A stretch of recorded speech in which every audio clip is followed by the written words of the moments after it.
بسم اللہ الرحمن الرحیم نحمدہ نصلی علی رسول الکریم وعلی آلہ وصحبہ اجمعین. Dear viewers, welcome to Hashir's Mehman Khana, and we are starting our brand new podcasts today, titled Heroes Without Capes. یہ وہ لوگ ہیں جو ہماری سوسائٹی میں مثبت تبدیلیاں لا رہے ہیں اور لوگوں کے لیے راستے کھول رہے ہیں اور وہ کام کر رہے ہیں جو ریکگنیشن میں بھی نہیں آتا، لیکن صرف اللہ کی رضا کے لیے اور دنیا کو بہتر بنانے کے لیے خیروں کی چابی بنتے ہیں، شر کا تالا بنتے ہیں. اور میں انتہائی خوش قسمت ہوں کہ اس کا آغاز کرنے کے لیے میرے اپنے ایک مینٹر بھی ہیں، دوست بھی ہیں، اور ہمارے آج کے گیسٹ ہیں دی آنریبل شیخ جہانگیر محمود صاحب. ویلکم ٹو حاشرز مہمان خانہ. اینڈ آپ کا تعارف ہم اپنے ویورز کو کرا دیں، گو کہ آپ کسی تعارف کے محتاج نہیں ہیں، لیکن آپ ایک اسلامک اسکالر ہیں اور کئی کتابوں کے مصنف ہیں، آتھر ہیں، مینٹر ہیں اور ایجوکیشنل اسٹریٹجسٹ ہیں. آپ نے کتابیں لکھی ہیں، ایک آپ کی بہت فیوریٹ میرے سامنے ابھی رکھی ہوئی ہے، معلم اعظم. یہ اردو میں بھی ہے، انگلش میں بھی ہے، اور یہ ہم اپنی ٹیچرز کو اس سے بھرپور جو ہے پریکٹیکل ٹریننگ کراتے ہیں کہ حضور صلی اللہ علیہ وسلم کیسے ایک ایجوکیشنسٹ تھے اور کیسے اپنے اسٹوڈنٹس کو انہوں نے کن اسلوب سے اور کن کوالٹیز کے ساتھ سکھایا. اور آپ کئی انسٹیٹیوشنز کے ایڈوائزرز ہیں، اور انٹرنیشنلی بھی، نیشنلی بھی، اور کئی انسٹیٹیوشنز کو اور کئی اداروں کو آپ نے سیٹ اپ کرایا ہے فرام اسکریچ. یہ ساری باتیں تو انتہائی قابل تعریف ہیں، لیکن اس میں یہ آپ بتائیے کہ ایجوکیشنل اسٹریٹجسٹ کیا چیز ہوتی؟ بسم اللہ الرحمن الرحیم. شکریہ حاشر بہت، اور میری ہی سے شروعات کی آپ نے اس سیریز کی، اور اللہ کرے کہ وہ جو آپ نے اچھے اور صاف بیان کیے ہیں میں اس قابل ہو جاؤں. ایجوکیشن کا کام کرنے کے لیے، بہتری کرنے کے لیے، اس کے لیے منصوبہ بندی ضروری ہوتی ہے. اسٹریٹجی بتانا، اس کو ایک رخ دینا میرا کاموں میں سے ایک یہ کام ہے. مثال کے طور پہ اگر آپ کوئی شخص، یا آپ کہتے ہیں جی کہ میرا اسکول ہے یا کالج ہے یا مدرسہ ہے یا جامعہ ہے، میں اس کے اندر کوئی تبدیلی یا بہتری مزید لانا چاہتا ہوں، تو وہ کیسے لائیں؟ تو تبدیلی تو اکثر لوگوں کے ذہن میں ہوتی ہے کہ جی ہم یہ ڈال دیں. بہت سے لوگوں کو اس میں بھی ہیلپ چاہیے ہوتی ہے، لیکن اکثر لوگوں کے ذہن میں ایک گول ہوتا ہے. البتہ اس گول تک پہنچنے کا راستہ کیا ہوگا، اس پہ میں مشورہ دیا کرتا ہوں. تو اس پہ آپ کو کیا حاصل ہوتا؟ دیکھیے، میں تو اس امید لگائے بیٹھا ہوں کہ یہ جو بنیادی کام ہے، بنیاد کی اینٹ بننے کا کام ہے، اللہ تعالیٰ اس کے عوض روز محشر ہماری بخشش کر دے، ہمیں لوگوں کے کاموں کا بھی اجر مل جائے. اپنے تو کام تھوڑے ہی اچھے ہیں، چلے لوگوں کے اچھے کاموں کا اجر بھی مل جاتا ہے. ہم تو اسی امید پہ بیٹھے ہوئے ہیں. لیکن آپ کی مراد غالباً شاید اس طرح بھی ہے کہ کیا اس کے میں کیا چارج کرتا ہوں. نہیں، یہ میری بالکل مراد نہیں تھی. اچھا جی. میری مراد یہی کہ ہماری آڈینس کے سامنے یہ بات آئے کہ صرف ہماری جو ہے بلز کیسے پے ہو جائیں، صرف اس کو سامنے رکھ کے کسی بھی کام کو کرنا، یہ ایک بہت ہی پست خیالی ہے جس میں ہم اپنے ٹیلنٹس کو ضائع کر دیتے ہیں. اور آپ جیسے لوگ ہمیں انسپائر کرتے ہیں کہ صرف اس چیز کو سامنے رکھ کے اپنی ساری زندگی کی ترتیب بنانا کوئی عقل مندی کی بات نہیں ہے، بلکہ بہت بڑے گولز بھی ہوتے ہیں، بڑی موٹیویشنز ہوتی ہیں جس کی وجہ سے ہم بہت کچھ کر جاتے ہیں، جس کے بغیر ہمیں وہ ہمت نہ ہوتی وہ بڑے کام کرنے کی. ایسے ہی ہے میرے خیال میں، بالکل ایسے ہی ہے. لیکن میں نے یہ بھی دیکھا ہے کہ اس میں اکثر دو انتہائیں ہوتی ہیں. ایک انتہا، ایک ایکسٹریم یہ ہوتی ہے کہ لوگ اتنی پلاننگ اور اتنی انٹریکیٹ پلاننگ میں چلے جاتے ہیں کہ وہ اپنا گول ہی بیچارے کھو دیتے ہیں. اور ایک لوگ بالکل ہی کسی قسم کی پلاننگ کے بغیر کود ڈالتے ہیں، وہ بھی اپنا گول اکثر نہیں لے سکتے. میرے خیال میں ایک معتدل راستہ اختیار کرنا چاہیے کہ جو بھی آپ نے نیک کام کرنا ہے اس کی پلاننگ ضرور کریں. ہاں، جو شارٹ فال کا آپ کو خطرہ ہے وہ اللہ سے مانگ لیں۔ اچھا، آپ نے ایک اپنی ذاتی ایک کہانی سنائی تھی جو دا 17-year-old شیخ جہانگیر محمود، تو وہ جو 17 سال کا جو نوجوان تھا اس کی وہ کیا کہانی ہے، ہمیں دوبارہ بتائیں۔ ایک تو یہ کہ 17 سال کا جو جہانگیر محمود تھا وہ شیخ نہیں کہلاتا تھا۔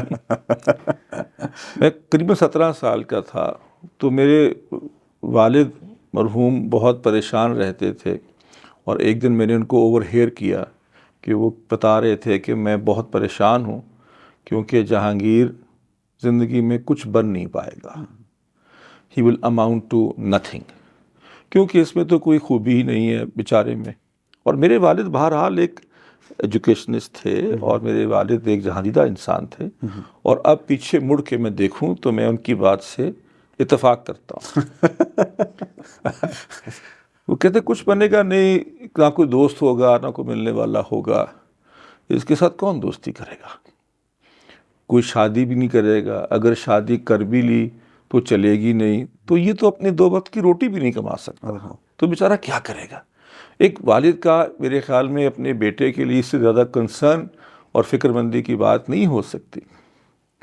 آج اتنے سالوں کے بعد جب بھی یہ تعارف ہوتا ہے کہ جی کتابوں کے مصنف ہیں، 24 کتابیں لکھیں، 300 لیڈ کیں، اتنے ملکوں میں گئے اور وہاں پر پڑھایا، اور حکومتوں کو، پریزیڈنٹس کو، انڈیویجولز کو یہ ایڈوائس دیتے ہیں، تو میں اکثر کہتا ہوں کہ میرے والد کس قدر حیران ہو جائیں سن کے۔ یہ سوال یہ ہے جو میں کہنا چاہتا ہوں کہ فرق کیا پڑا 17 سال کے اس لڑکے کو، واٹ ہیپنڈ کہ یہ سارا کچھ کر سکا وہ؟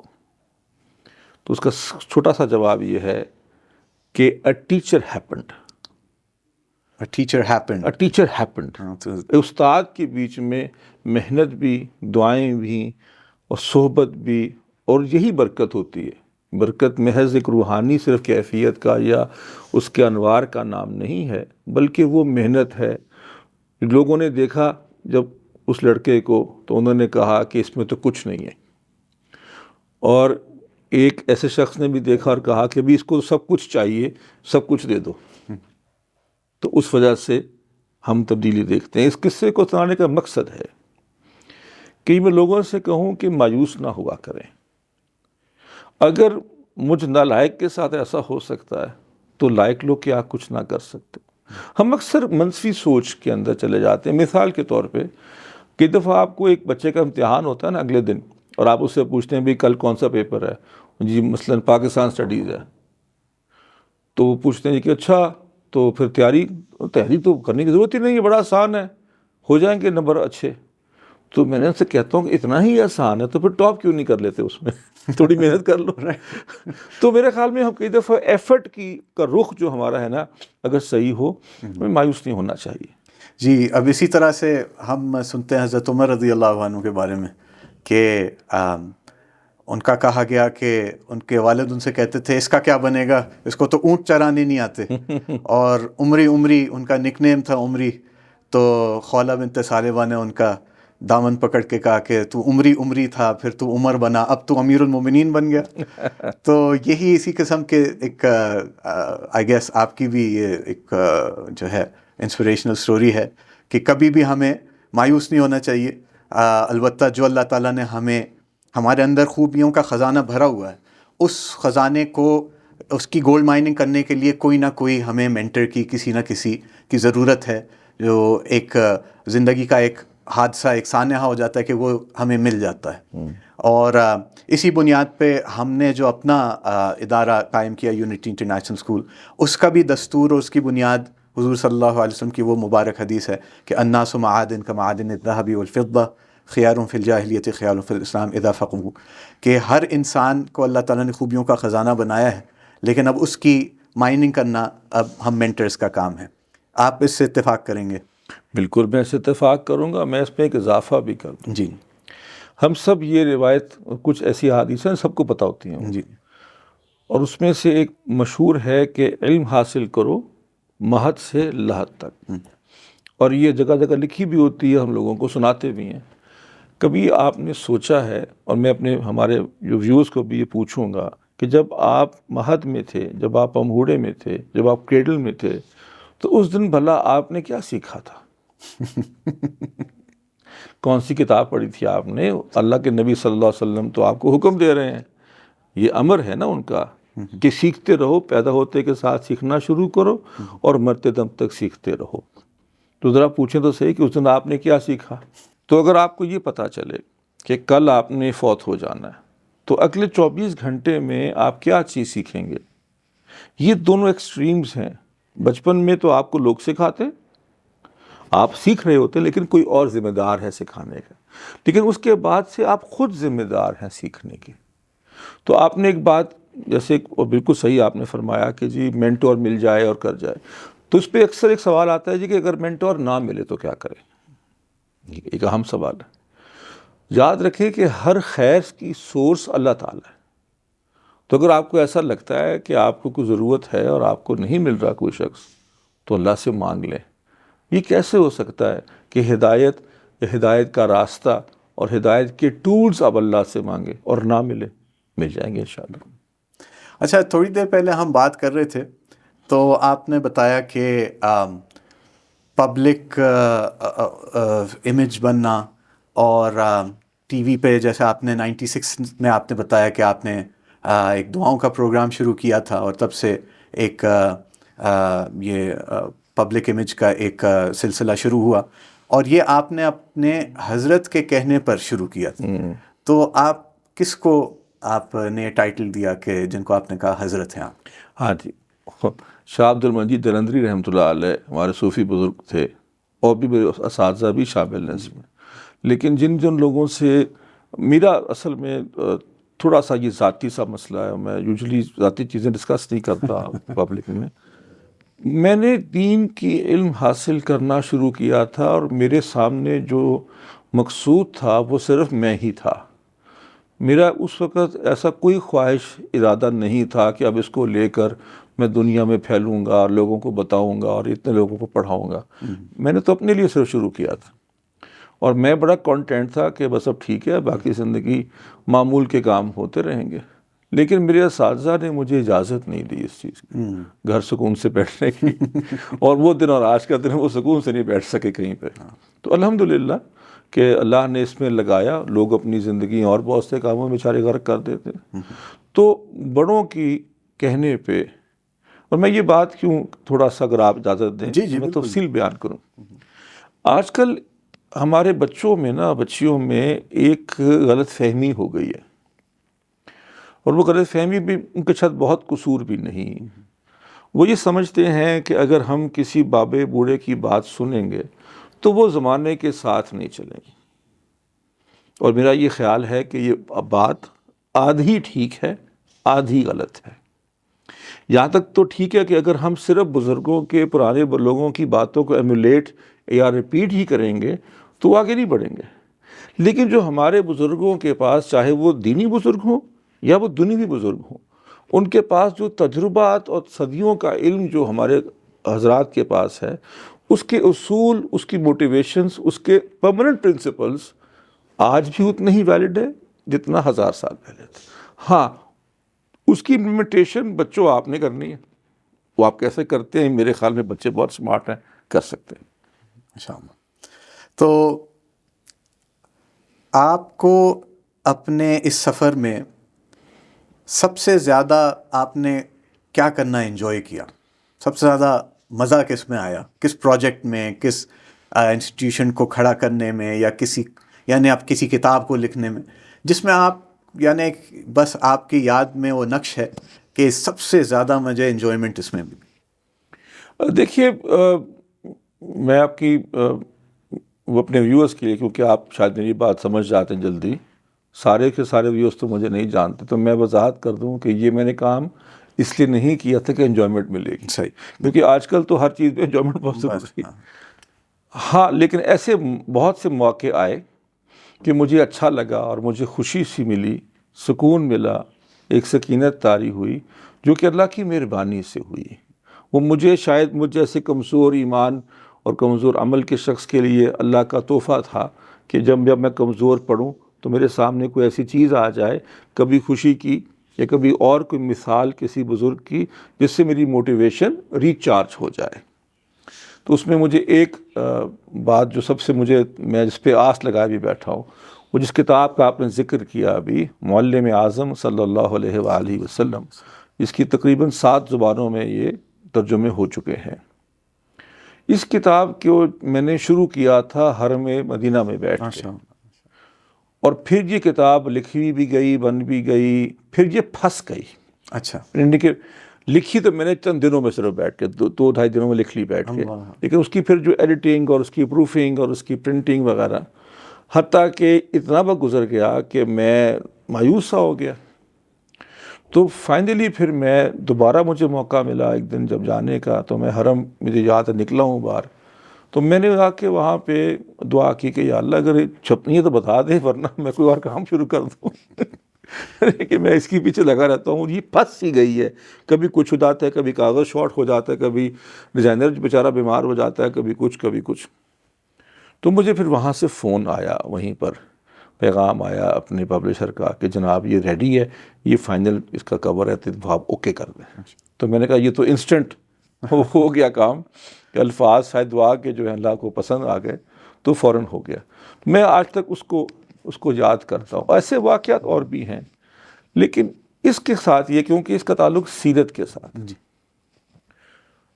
تو ہمارے ایک استاذ کہا کرتے تھے کہ قیامت کے دن سیرت پہ کام کرنے والوں، لکھنے والوں کا ایک الگ ہی جتھا ہوگا. تو میری دعا رہتی ہے کہ مجھے بھی اللہ اس میں شامل کرے. آمین آمین. اور ضرور، کیوں نہیں. اللہ تعالیٰ آپ کے سارے کاموں کو قبولیت کا شرف بخشے اور آپ کو اعلیٰ مقامات عطا فرمائے. تو یہ جو انجوائمنٹ ہے، جو اللہ کے لیے کام کرتے ہیں ان کو تو پھر وہ درد دل میں بھی ایک انجوائمنٹ ملتی ہے. یعنی جو اس راستے میں ہمیشہ چونکہ نبی صلی اللہ علیہ وسلم والا راستہ ہے، نبیوں والا راستہ ہے، اس میں تو چیلنجز آئیں گے، اس میں رکاوٹیں آئیں گی، اس میں مخالفتیں آئیں گی، اور تکلیفیں آئیں گی، قربانیاں ہوں گی. لیکن یعنی جو اس پہ گامزن رہتے ہیں اس کو انہی میں ایک لذت مل رہی ہوتی ہے، اس چیلنج میں وہ ریویل کر رہے ہوتے ہیں. تو کون سے ایسے چیلنجز آئے جنہوں نے وہ آپ کو درد دل تو دیا، لیکن اس کی وجہ سے اور آپ کو آگے بڑھاتے گئے؟ میرا خیال ہے جی کہ آپ دنیا میں کوئی بھی کام کرتے ہیں اور آپ نے اس میں کسی اچھے مقام یا اچھے منزل پہ پہنچنا ہے، وہ دین کا ہو یا کوئی بھی اور کام ہو، تب بھی آپ کو چیلنجز آئیں گے. جی. تو یہ دین والوں کے بھی کوئی خاص تو نہیں ہے کہ ہم اس بات کا بہت رونا رو رہے ہیں کہ جی ہمارے ساتھ بڑا ہوا. لیکن جو مجھے سب سے زیادہ انسپریشن ہوئی یا ملتی رہتی ہے، وہ مقدمین میں اور سب سے زیادہ صحابہ کرام سے.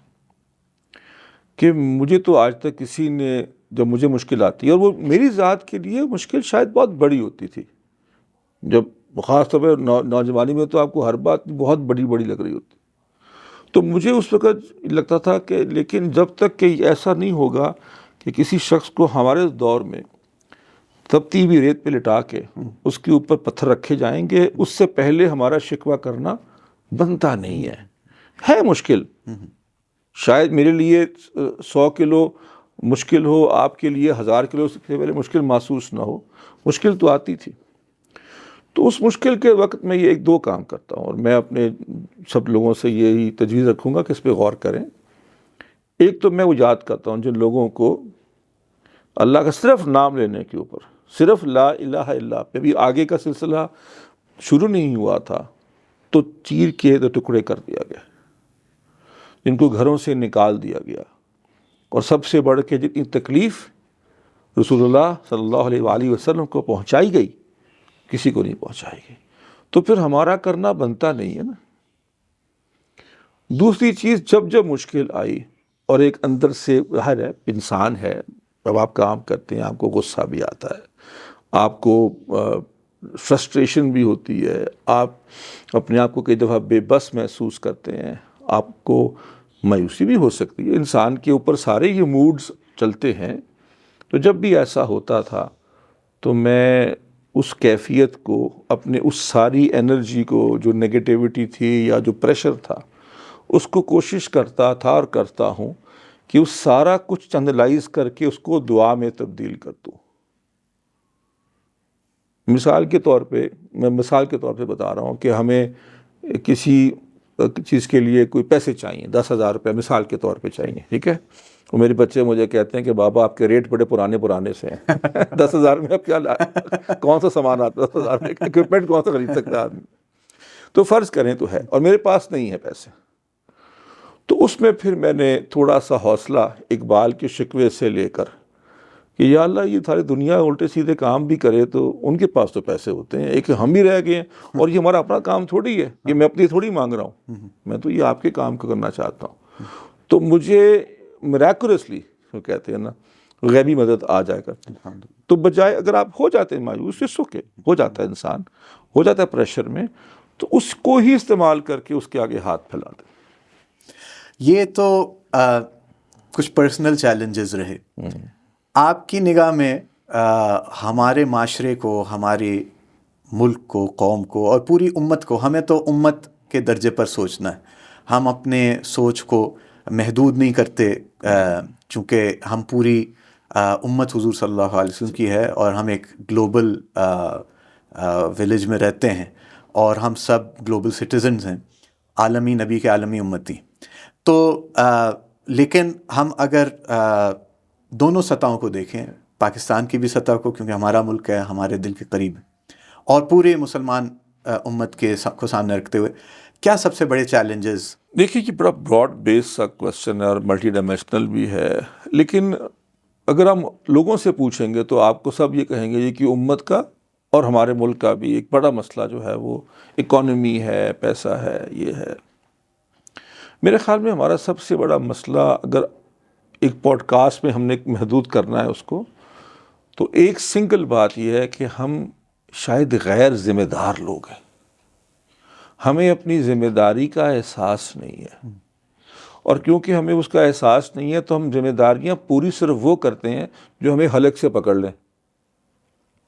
مثال کے طور پہ جب بل آ جاتا ہے بجلی کا تو اس وقت ہمارے تو جو ہے نا وہ رسی گلے میں ہوتی ہے جی کہ کل پرسوں تک جمع کروانا ہے، اور پھر ہم 30 دن کے لیے بھول جاتے ہیں کہ یار فالتو بتیاں بھی بند کرنی ہے، بجلی ضائع بھی نہیں کرنی، یا کچھ بجلی بچانے کے کیا اپلائنسز بدل سکتے ہیں، وہ ہم نہیں کریں گے. کیوں کہ بس جو چیز ہمیں پکڑ لیتی ہے آ کے گریبان سے اس کو تو ہم دیکھ لیتے ہیں. میرا خیال میں بنیاد اگر ہمیں ذمہ داری کا احساس ہو جائے، آپ دیکھیے ہمارے ہاں بھی دفاتر میں، اور یہ ایک انٹرنیشنل فنامنا ہے، کیا لوگ ذمہ داری سے کام کر رہے ہیں؟ آپ نے اس کے اداروں میں کام کیا اور چلائے بھی ہیں، چلاتے بھی ہیں، کیا آپ یہ کتنے لوگوں کے بارے میں کہیں گے کہ جی یہ ایک ذمہ دار شخص ہے، اس کے ذمے جو کام ڈالا گیا ہے اس پہ اس کی توجہ اور کوشش ہوتی ہے. ہاں وہ کر کتنا سکتا ہے بیچارہ یا بیچاری، ابھی وہ اگلی سٹیج ہے، لیکن سرے سے ذمہ داری کا احساس نہیں. آپ کسی والد سے پوچھیں بچوں کے حوالے سے تو وہ کہے گا جی کہ میری بیوی نہیں کرتی. بیوی سے پوچھیں گے تو کہے جی وہ میرا ساتھ نہیں دیتے. میاں بیوی سے پوچھیں گے تو کہیں گے جی اسکول والے کچھ نہیں سکھاتے. ٹھیک ہے، آپ جس کو کہیں گے، ابھی آپ ٹریفک والے کو کہیں کہ یار یہاں پر سڑک خراب ہے تم لوگوں کو ڈائیورٹ کر دو یہاں سے، تو کہے گا نہیں میرا کام تو نہیں، یہ کام تو CDA کا ہے. تو جس کے پاس بھی، اور لیکن یہ ضرور ہے اپنا کام اپنی ذمہ داری پوری کرے نہ کرے دوسرے کی خوب جانتا ہے. بالکل بالکل، مجھے پتہ ہے کہ آپ کو کیا کرنا ہے. ہاں، اور مجھے اس کا احساس ہی نہیں ہے کہ مجھے کیا کرنا ہے. تو میرے خیال میں اگر ہم اپنے بچوں کو، اپنے آپ کو اور اپنے بچوں کو ذمہ داری کا احساس سکھائیں، چھوٹی چھوٹی چیزوں سے میں اس کی مثال دیتا ہوں. صبح ہمارے بچے، چھوٹے سے ٹائٹل بچے بھی جو ہیں، صبح اٹھتے ہیں، وہ بچہ غریب کا ہو یا بچہ امیر کا ہو یا طبقہ درمیانہ، وہ ناشتہ ماں بناتی، ایسے ہی جو بھی ناشتہ دینا ماں نے دینا. کسی ایک دن بچہ ناشتہ خود بھی بنایا اپنا، ٹھیک ہے، میں نہیں کہتا کہ وہ آٹا بھی گوندے، وہ سارا کچھ کرے، اگر وہ ایسے کرنے میں کوئی حرج نہیں ہے، صحیح. لیکن اگر وہ دیکھے نا، اگر یہ بھی نہیں کر سکتا اپنے ایک ٹوسٹ پہ ایک مکھن بھی لگانے والا کام اس تو کرے کہ چلو آج اماں نہیں کریں گی، آج تم کر کے، بلکہ تم اماں کو ناشتہ بنا کے دو ونس ان اے منتھ. ذمہ داری کا سکھائیں. چھوٹی چھوٹی باتیں، ہمارے گھروں میں رواج ہوتا ہے کہ رات کو سونے سے پہلے سب گھر کے تالے والے اور دروازے وغیرہ چیک کرتے ہیں، وہ کسی بچے کی ذمہ داری لگائیں. اور کبھی غلطی کبھی اس کے ساتھ بھی جا کے چیک کر لیں، کبھی نہیں چیک کر لیں، لیکن اس کو ذمہ داری ڈالیں. ہمیں مجموعی طور پہ ہم غیر ذمہ دار ہو چکے ہیں. اور ہمارے بزرگ تھے حاجی عبدالوہاب صاحب رحمۃ اللہ علیہ، تو آخری زندگی کے حصے میں اکثر یہ حدیث سناتے تھے کہ المعونہ اعلیٰ قدر المعونہ، کہ آدمی جتنی زیادہ ذمہ داری لیتا ہے اسی کے مطابق اللہ کی مدد اس کے ساتھ ہوتی ہے. تو یعنی اگر ہم اس کو ان نٹ شیل سم اپ کریں کہ ہمارا سب سے بڑا مسئلہ یا من حیث القوم من حیث الامہ یہی ہے کہ ہمیں ذمہ داری کا احساس نہیں، اور اگر یہ ذمہ داری کا احساس بیدار ہو جائے تو ہم بہت کچھ اپنے اللہ تعالیٰ کی مدد سے اپنے مسائل اللہ سے حل کرا لیں. تو اسی کی مثال لے لیتے ہیں کہ ہمارے سامنے ہمارے ایک امت کے حصے کو، ہمارے دل کے ٹکڑے کو، ہمارے فلسطین کے بچوں کو بے دردی سے قتل کیا جا رہا ہے، لیکن ایسی بے حسی کا عالم ہے، اور ایسی یعنی ہم اگر الفاظ یہ بھی استعمال کر لیں کہ بے غیرتی کا عالم ہے، کہ ایمانی غیرت کہ ظلم ہو رہا ہو اور ہم بے بس ہو کے، بے حس ہو کے خاموشی سے بس تماشا دیکھ رہے ہیں ایک طرح سے. تو اس سے ہم کیسے نکلیں یہ بے حسی اور بے بسی کا جو عالم بنایا ہوا ہے؟ اللہ تعالیٰ ہمارے فلسطینی بہن بھائیوں پہ رحم فرمائے، اور ہماری جو لیک آف ایکٹیویٹی اور ہماری اپنی انکمپیٹنس اور بے بسی پہ بھی ہمیں معاف کرے. دیکھیے، فلسطین کا مسئلہ بہت سارے مسئلوں کے ساتھ ایک رات میں نہیں ہوا. یہ بالفور ڈکلیریشن تقریباً 100 سال پہلے ہوا تھا. اب 100 سالوں میں 3 پیڑھیوں نے اس کو اگنور کیا ہے. اب ہم اپنے نوجوانوں سے کہیں گے سارا کچھ اب تم کرو بھائی، ہماری غلطیوں تم بھگتو، تو بیچارے وہ تو تنگ آ جائیں گے. لیکن یہ ہے کہ کرنے کے کام جو ہیں، سب سے پہلا ہر کام کی طرح شروعات دعا سے ہوتی ہے، ان کے لیے بھی اور اپنے لیے بھی کہ ہم کچھ کر سکیں. دوسری چیز یہ ہے کہ ذرا پرابلم کی اصل احاطہ کریں کہ ہے کیا. وہ 2 چیزیں ہیں، ایک شارٹ ٹرم ہے، ایک لانگ ٹرم ہے. شارٹ ٹرم میں تو یہ ہے کہ جتنا بھی ہم جو بھی ان کو تھوڑی بہت مدد کر سکیں کھانے پینے کی، جس طرح ایڈ جاتی ہے، وہ تو ایک فوری طور پہ ضرورت ہے نا، وہ تو کرنا ہی ہے. لیکن اس کے ساتھ ساتھ لانگ ٹرم کا بھی سوچیں. مثال کے طور پہ صرف ہمارے اپنے ملک ہے، دیگر ممالک مسلمان ہیں، تقریباً 60 کے قریب مسلمان ہیں، 200 ممبر ہیں UN کے. اگر یہ 60 ملکوں کے ریاستیں یا حکومتوں کو نہیں دھکا کافی ہوتا تو عوام نکلتی ہے نا باہر بل جلانے کے لیے. لبنان میں مجھے ایک دفعہ دیکھا کہ انٹرنیٹ مہنگا ہو گیا تو وہ سڑکوں پہ انہوں نے بلاک کر دیا کوئی 2 ہفتے کے لیے، کہ وہ کمیونیکیشن منسٹر کو ریزائن کرنا پڑا. ایسی ان کے لیے وہ اہم چیز تھی. تو میرا خیال ہے کہ اس پہ شور جو ہے نا، یہ وایا ایمبیسیز لیٹرز جو ہیں، اگر 60 مسلم ممالک ہیں اور ان کا 140 غیر مسلم ممالک میں ایمبیسیز ہیں، تو جب 140 ملکوں میں 60 ایمبیسیڈر آئیں گے تو روزانہ بھی کوئی ایک آئے گا تو 60 دن تک 2.5 مہینے تک ہی چلتا رہے گا سلسلہ. تو پریشر بلڈ ہوگا. ایک بات، اویئرنیس بلڈ ہوگی. اگر آپ انٹرنیشنل میڈیا کو دیکھیں تو اسرائیل کی ریاست جو ہے وہ میڈیا کیمپین بہت زبردست چلاتی ہے. وہ ایسے رو رو کے دکھاتے ہیں کہ جی ہمارے بچے مر گئے، اور الٹا لگتا ہے وہ مظلوم ہے. ٹھیک ہے، بڑی ڈھٹائی سے اور بڑی ہڈ ہرمی سے وہ کہتے ہیں. اور ذرا سی بات بھی کہو کہ جی وہ ایشوٹس میں دیکھیں جی وہ جناب ہٹلر نے یہ کر دیا، وہ ہٹلر کو بھی آج مرے ہوئے 80 سال ہو گئے، تم اس کی پڑھی. تو ہمارا اس کے مقابلے میں ہمیں تو کوئی نہیں روکتا میڈیا کیمپین سے بنانے سے. اگر آپ کو سوشل میڈیا پلیٹ فارمز روک رہے ہیں تو آپ اپنا بنا لیں، اس میں ایسی کون سی بڑی بات ہے. چین نے نہیں کیا. تو اس کے اوپر جب تک یہ انٹرنیشنل پریشر اور شور نہیں مچے گا اور وضاحت نہیں ہوگی کہ ہٹلر کے مظالم کی سزا آج فلسطین کے بیچاروں کو دی جا رہی ہے، یہ کون سی لاجک ہے دنیا کی. ٹھیک ہے. اور اگر یہ کہنا جی کہ وہ بھی ان کے بندے مارتے ہیں، وہ بھی ان کے بندے مارتے ہیں، ان کی سویجن کیجولٹیز کتنی ہے، مطلب میں تفصیل میں جائے بغیر بہت زیادہ کہ لوگوں کو پتہ ہی نہیں ہے. آپ لوگوں کو چھوڑے، پاکستان میں پتہ نہیں. تو اس کی شروعات کریں اپنے اسکولوں سے، اپنے کالجز سے، اپنی یونیورسٹی سے، اپنے دفاتر سے. گھر گھر میں یہ شعور، محض یہ نہیں کہ فلسطین جل رہا ہے، کیوں جل رہا ہے اور ہم شارٹ ٹرم میں کیا کر سکتے ہیں اور لانگ ٹرم میں کیا کر سکتے. نعرے بازی چھوڑیں کہ بس یہ خلافت لے آئیں تو کل صبح سب ٹھیک ہو جائے گا. نہ تو کل صبح تک خلافت آ سکتی ہے اور نہ کل شام تک آنے کے بعد وہ ٹھیک کر سکے گی اس کو. یہ پورا ایک 100 سال کا سفر ہے, کیسے ٹھیک ہوگا؟ تو اس پہ شعور بیدار کریں اپنی ذمہ داری کا.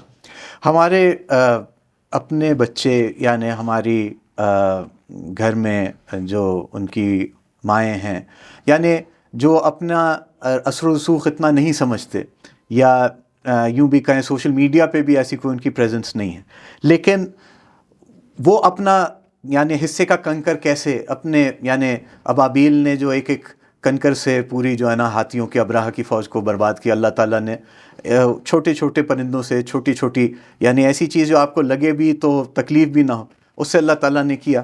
تو اپنے حصے کا کنکر ہمارا ہر بچہ, ہماری ہر بہن, ہماری ہر ماں, وہ کیسے اپنا حصہ اس میں ڈال سکتے ہیں؟ دیکھیے میرا خیال ہے کہ کم از کم جو درجہ ہے اپنے بچوں کو بتائیں, اپنے بچوں کو سکھائیں, ان کو یہ بات, ان سے دعائیں منگوائیں. آپ یہ نہیں کہتے ہیں کہ بیٹا دادا ابو یا نانا ابو بیمار ہیں, بیٹا آپ دعا کرو. تو یہ بھی تو کہیں ان کو کہ ہمارے فلسطین میں ہیں, مسلمان ہیں, وہ مشکل میں ہیں.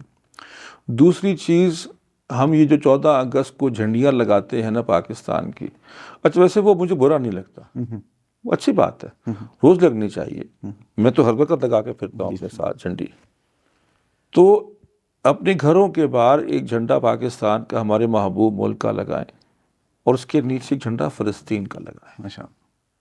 اگر 1 کروڑ گھر میں 1 کروڑ جھنڈا لگا ہوگا تو 1 کروڑ جھنڈا ایک جہاں سے کوئی گزرے گا اس کو پتہ لگے گا.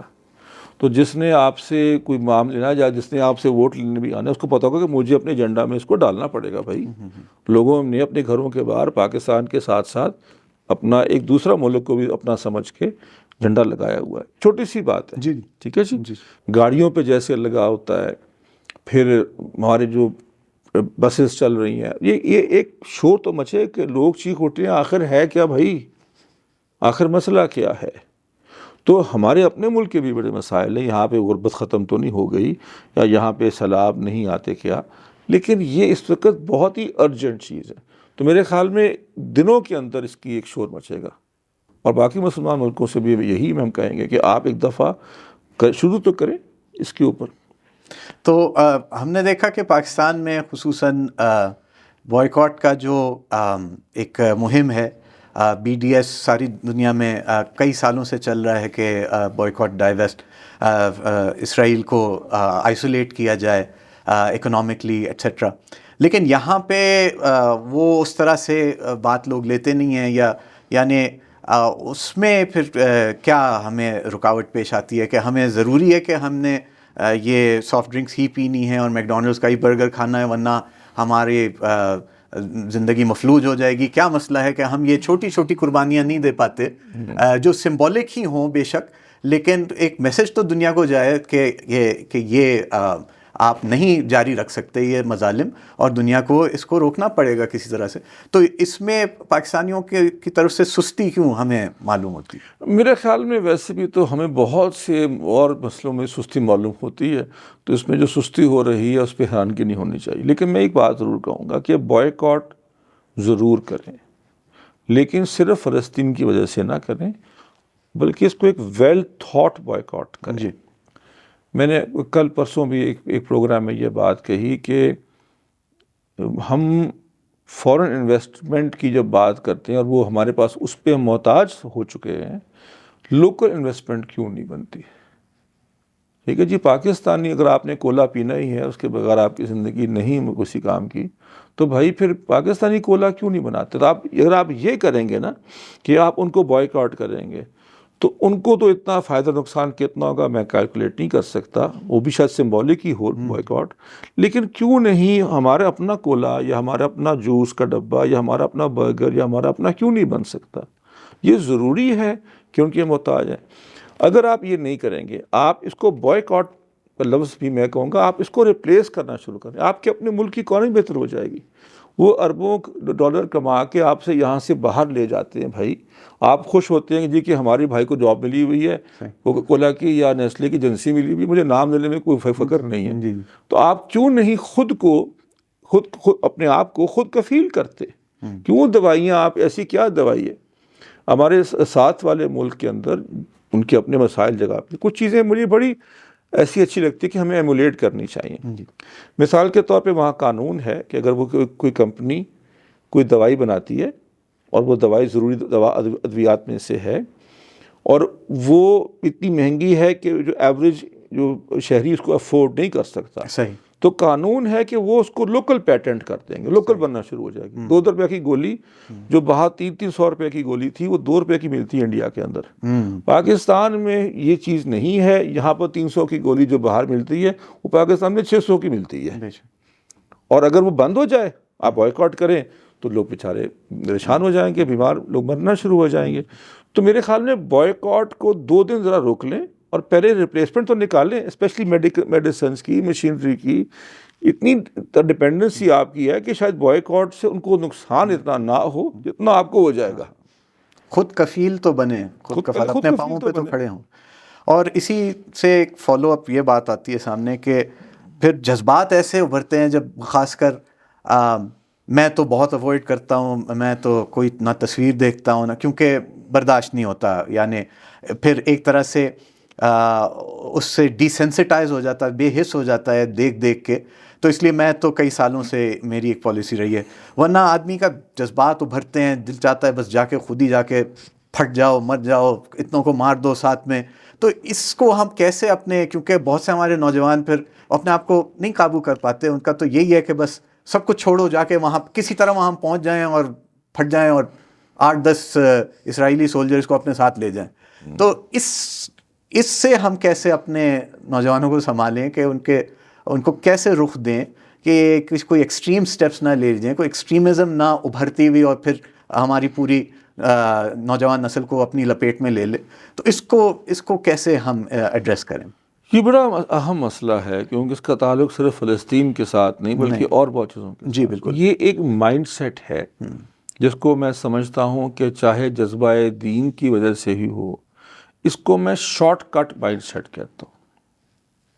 شارٹ کٹ ہے, بڑا آسان لگتا ہے, خود کش حملہ کر لو, کسی پہ چڑھائی کر دو, کسی کو مار دو, قانون کے خلاف قانون کو اپنے ہاتھ میں لے لو. میں ایک سوال پوچھتا ہوں کہ آپ دین کی خاطر, عشق نبی کی خاطر صلی اللہ علیہ وسلم لوگوں کے ساتھ لڑ سکتے ہیں, مار سکتے ہیں, مر سکتے ہیں, تو کیوں نہ آپ اس دین کو جی نہیں سکتے؟ اگر آپ اس دین کو جی رہے ہوتے تو پھر آپ کو بہت سی باتیں خود ہی سمجھ میں آ جاتی کہ کیا حل ہے. آپ کو کیونکہ جذبہ ہی اٹھتا ہے وقتاً فوقتاً کچھ عرصے کے بعد, رد عمل, تو وہ شاید آپ کا گلٹ ہوتا ہے کہ کیونکہ میں نے کچھ اور نہیں کیا اسلام کے لیے تو شاید یہی صحیح. یہ رویہ بڑا خطرناک بھی ہے اور غلط بھی ہے. تو میرا یہ خیال ہے کہ ہمیں ایک لانگ ٹرم یا ایک مثبت قسم کا پروگرام بنانا چاہیے اور نوجوان کو سکھانا چاہیے کہ چیزیں راتوں رات نہیں ہوتی. اگر ایک 6 مہینے کا کراپ کا سائیکل ہے کہ فصل 6 ماہ بعد نکلتی ہے تو وہ 6 ماہ بعد نکلتی ہے. دن رات وہاں پہ مزدور لگانے سے 3 ماہ میں فصل نہیں نکلے گی. قدرت کا, دنیا کا, اسباب کے اس جہاں کا اصول ہے. خدا رس اصول کو سیکھیں, اپنی بھی زندگی بہتر کریں, اپنے گھر والوں کی زندگی بھی آسان کریں اور اپنے ملک کے لیے اور اوروں کے لیے بھی کریں. گھر کے لیے تو آپ نہیں کرتے, کیا گھر کی ذمہ داری آپ پہ نہیں ہے؟ کئی لوگ ایسے ہوتے ہیں, اور جو لوگ یہ اس طرح کے کام کرتے ہیں وہ عام طور پہ آپ دیکھیں گے کہ وہ اپنی گھریلو یا انفرادی ذمہ داریاں پوری نہیں کر رہے ہوں گے, اور یہ ان کے لیے ایک شارٹ کٹ ہے کہ بس فٹافٹ کو ایسا کام کر دو, مشہور بھی ہو جاؤ اور اس کے بعد جنتی بھی ہو جاؤ. تو یہ بڑا غلط رویہ ہے.